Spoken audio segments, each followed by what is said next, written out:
continue. This is the routine going. We have to flush the hair, keep it at just a head. Okay, that just took a second for me to realise I had knocked over my water when I had stacks of books here for a video I'm planning to record later this afternoon. Oh dear. It's fine. Okay, I've moved my plant and I put my drink on this side so that I don't tip it over on the books again. Hi, Shell. And hello to all you other wonderful weirdos watching. So it's that time of year where we get actual permission from the booktube to freak out and not get judged for it. Yay! I do this every afternoon, I think, but this one has a specific purpose. We're gonna get it's book related this time, as we're doing the mid-year freak out tag. Woohoo! I think I've only done 2 tags up to now, so fun. So kicking it off straight into it, the best book I have read so far this year. I can't say anything other than this is how you lose a time war. This is bloody brilliant. I love it, and it has made me actually gobsmacked throughout. This is such a clever book.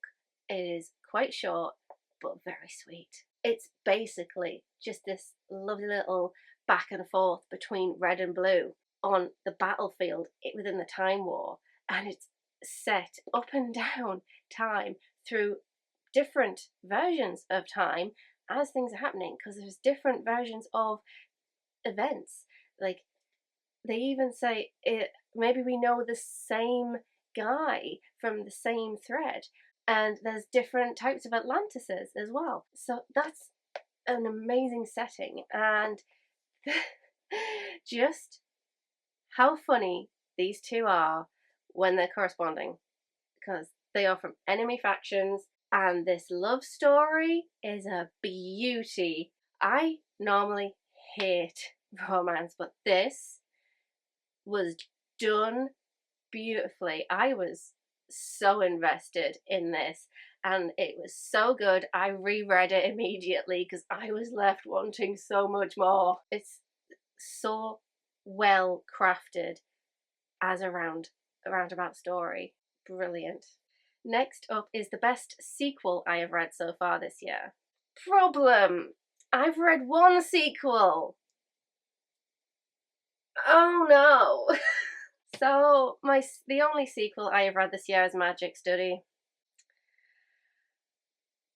Oh, Poison Study wasn't bad. We had a protagonist who is at the end of their luck after dealing with a torturous situation, and life actually finally got simple in a routine of being the commander's food tester, like just in case he gets poisoned. So she's trained to test poisons, and so naturally, as the title suggests, but the thing that killed it was the romance. We had 2 really good characters that were brilliant chemistry with this protagonist, and if you watched my vlogging review of this, I really shouted at this book. But this is the only sequel, and it was a letdown. It was basically her travelling to her home where she was taken as a child, which would have been brilliant if we explored more of the culture that she was from. But we're kind of thrown into like this detective story. A lot of stuff with her brother felt tacked on and rushed to a conclusion at the end. It just wasn't great. So yeah, that's unfortunately the only sequel I read this year. Shame, really. And it got so bad in book 3, I decided to DNF it because Valak turned up again and undid the ending to book 2. So it just got worse. It just kept getting worse. This was perfectly fine as a standalone, by the way. You can read this as a standalone and have it open-ended. Having an open-ended ending is fine. Don't continue on. Not great. So next up, number 3 is a new release I have not yet read but I want to. I think people who saw my packing video and my Amsterdam vlog know that I'm anticipating Sunrise on the Reaping as Shell's birthday present to me. I have to wait till my birthday when I'm home to go get it, so that is one of the anticipated releases. I am such a Hunger Games fan. I read it when before the films came out. Actually, I was interested in, because we got these library catalogues at school, and I actually saw the Hunger Games on there, and I read the description, and I really wanted to read it, and I was tempted to buy it, but because I was like a teenager, I had no money, so I was in the process of saving up for it, but in the end they ended up getting adapted, and I was just like, I was dead set on reading the books before watching the movies, and that was one of the things that I did, and I read Ballad of Songbirds and Snakes and loved it, and so I cannot wait for Sunrise on the Reaping, which is Haymitch's Reaping and Hunger Games, so I can't wait to see that in detail. And then the other anticipated release is a new Bachman book, because I did love A Man Called Uwe and Anxious People by Frederick Bachman. So we have My Friends, which got released, and I asked for it for my birthday from my parents, and I made it. I gave them a list of books. That is on the top. That is on the top. And I told them this is in order of priority of the books I would like. Hopefully they got it that I really want the first one on the list. Because Bachman is so funny. Anxious People made me feel all the feelings. It's like, how dare you give me feelings, Bachman? And now I can't stop reading your books. I've literally just picked up Britt Marie was here from a charity shop when I went secondhand shopping, and I was just like, I can't not leave without it.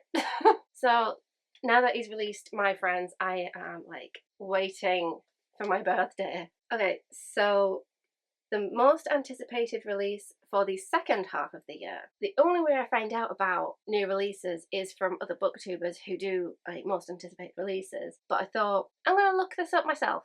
I'm going to look it up. I went on to the Waterstones list, found quite a few. Like, I wanted something called Human Rights by Juno Dawson, which sounds pretty interesting. Then I went onto Goodreads and found out that it's actually book 3 in Her Majesty's Royal Crown.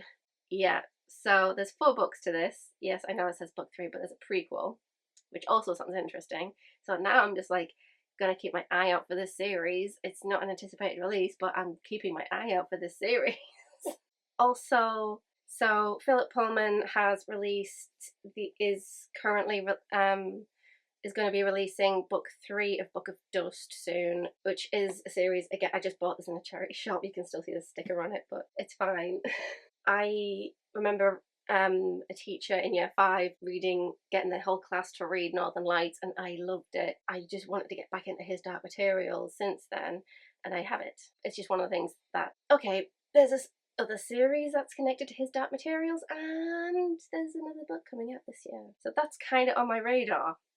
But I still have yet to read the first trilogy properly. So on the Waterstones list of new releases, I did find a book that sounds interesting, and then I found out I've just read something from this author, but my most anticipated release coming out the 2nd of October 2025 is The Midnight Timetable by Bora Chung and translated by Anton Her.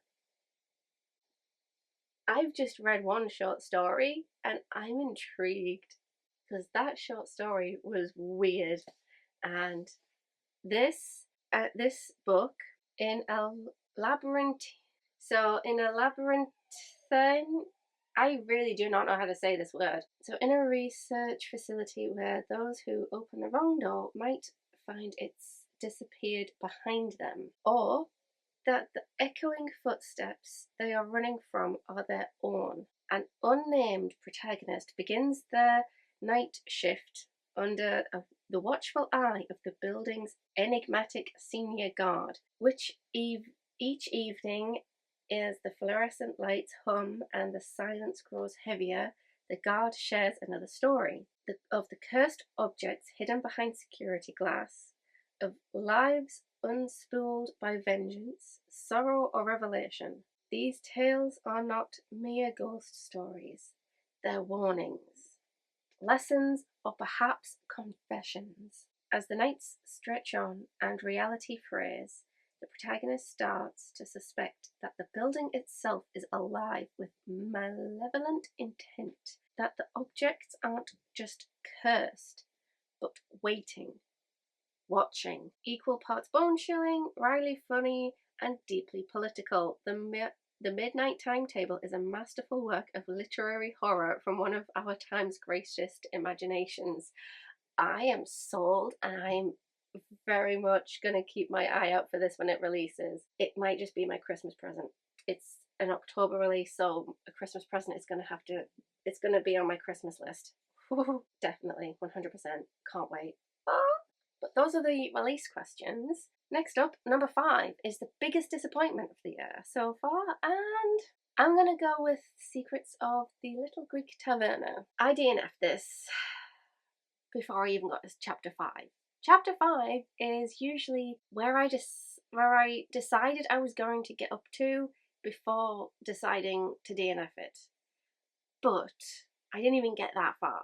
I was really trying to give this book a chance because I was promised a nice little read that's going to transport me to Greece, but it just didn't. Little snippets about the author. She likes to travel, food and wine. Yeah, as an avid reader, she always wanted to write stories where her passions of food, wine and travel come together with a hint of magic. I was promised a lovely little hint of magic and in this little Greek town, but I got a detailed description of a dorm room, but not a description of the Greek town. There's 2 Greek towns, not a single description. There's a monument. Could have described it, but didn't. I looked up an image. How is an image of this doorway difficult to describe? Just. As somebody who's not been to Greece, I was expecting a lovely little description of this beautiful place, the culture, but no. The protagonist is also dumb, who does not know how to travel because she didn't even plan where she was going to stay, and she was on the ferry there. She was gonna she was panicking about it as well. She was panicking about where she was gonna stay. It's like, you are a seasoned traveller, a protagonist, and this is what you do. I was very disappointed by this book, that I didn't even give it much more than... I didn't even get to chapter 5, which is why I was saying, right, this book is not so great. But honestly, when the love interest turned up, that was a big... this wasn't going to be very good. Not for me anyways. Ugh, no. Just no. That was very disappointing. I thought it was going to be in for a nice little relaxing read, and no, it just stressed me out and annoyed me to hell. So, number 6, biggest surprise.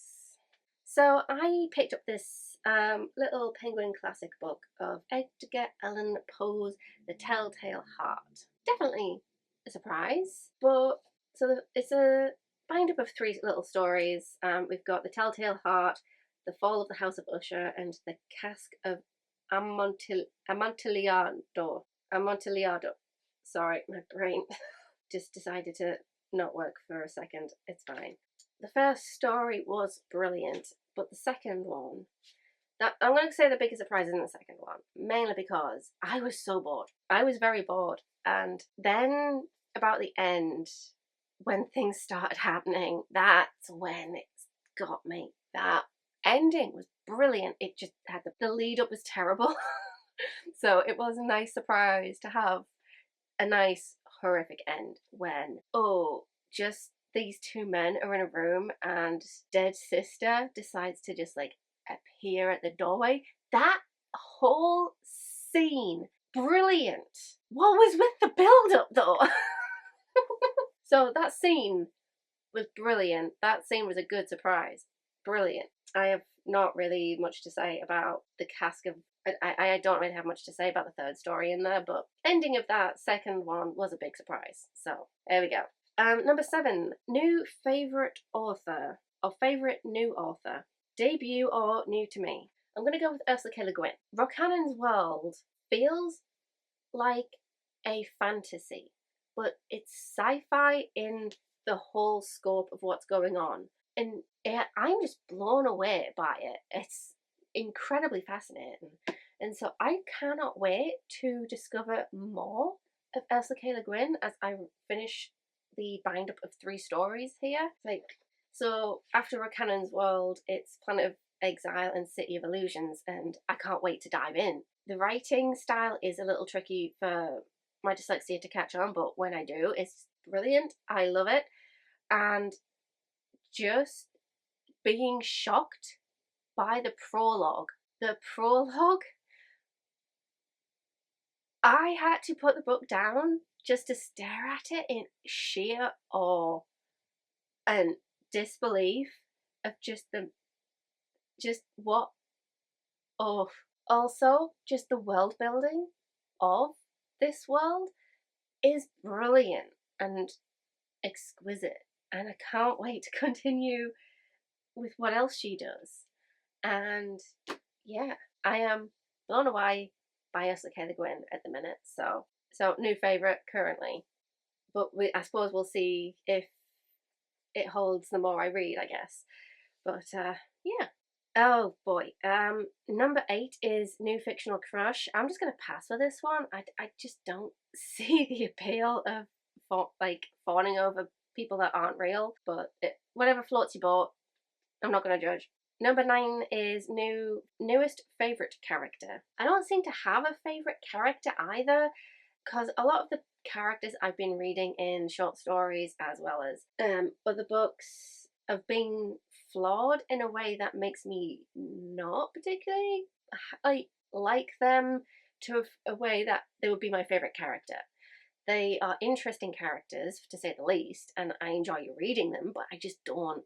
Well, I enjoy reading some of them, but I just don't particularly have a favourite. But when I do find some good characters, they come in pairs.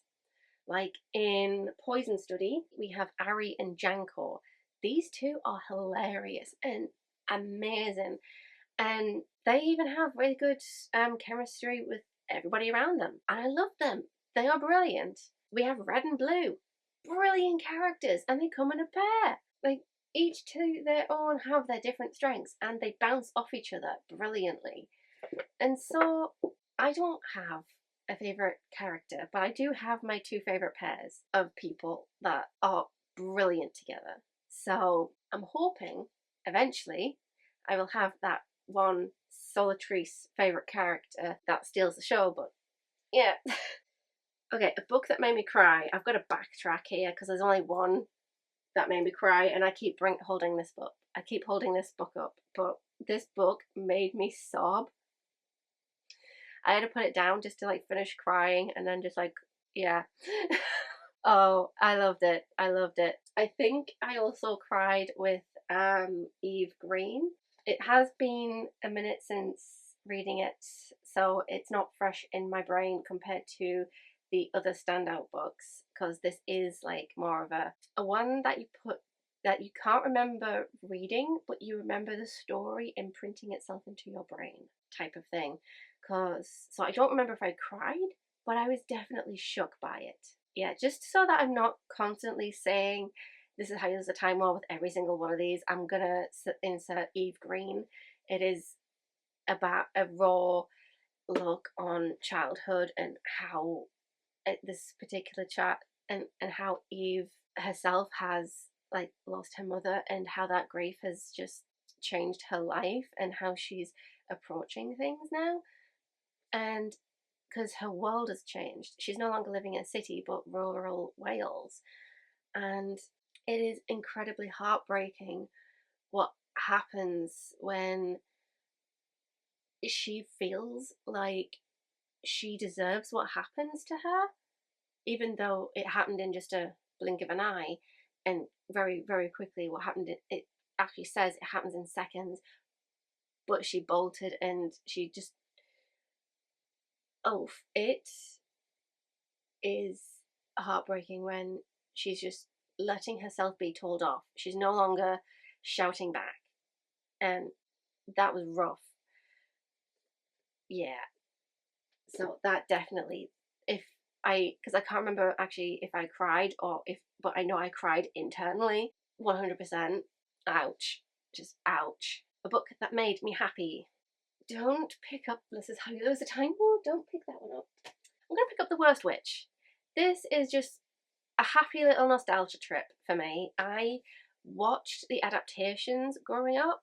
When the first adaptation on TV was being broadcast, I was not at an age where I knew a lot about time management in trying to figure out when it is time to sit down and watch it. So I was like, the moment it was on, I was watching it through like as much as I possibly can. But I did not change the channel.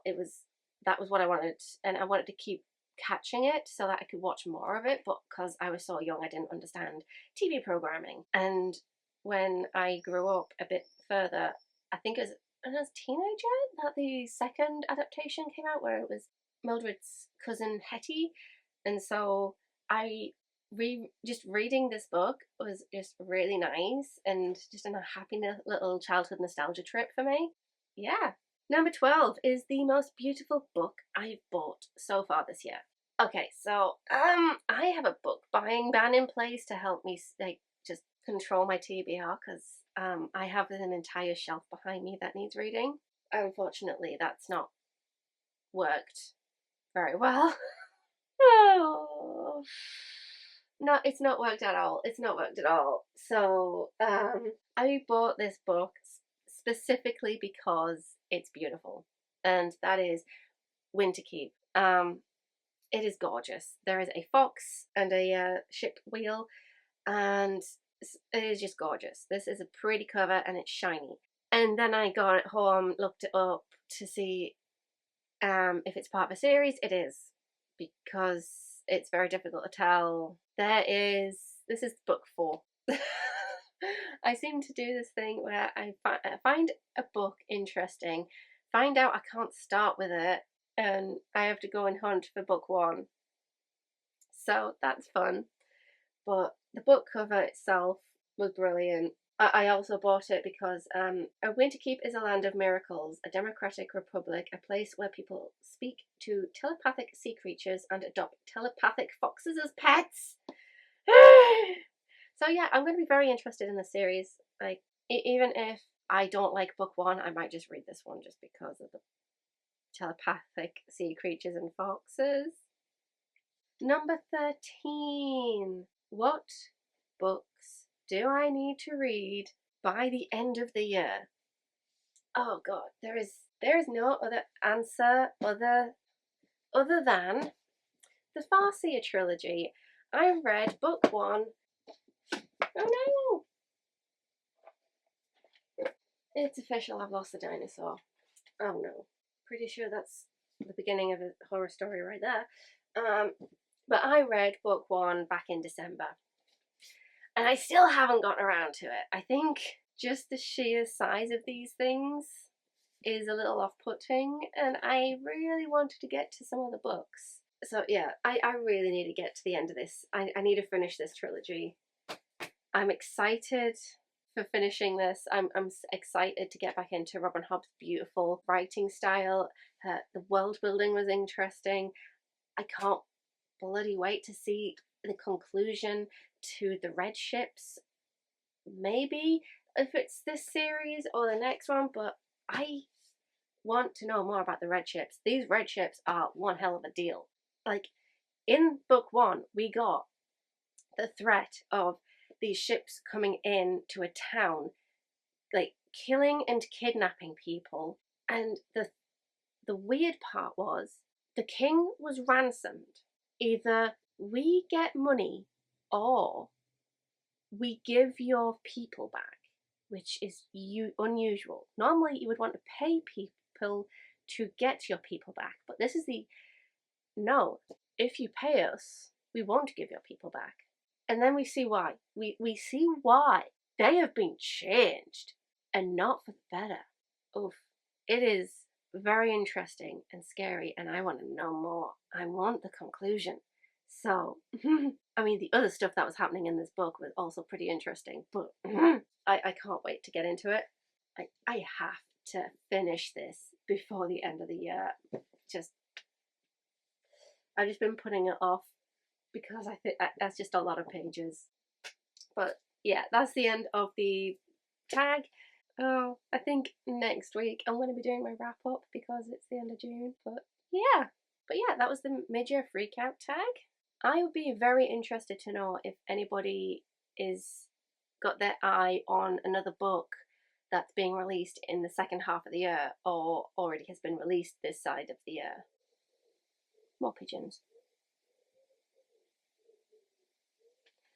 Anyways, that's it for me today.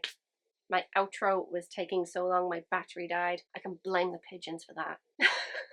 That's it from me. Bye, Shell. And bye to all you other wonderful weirdos watching. Bye.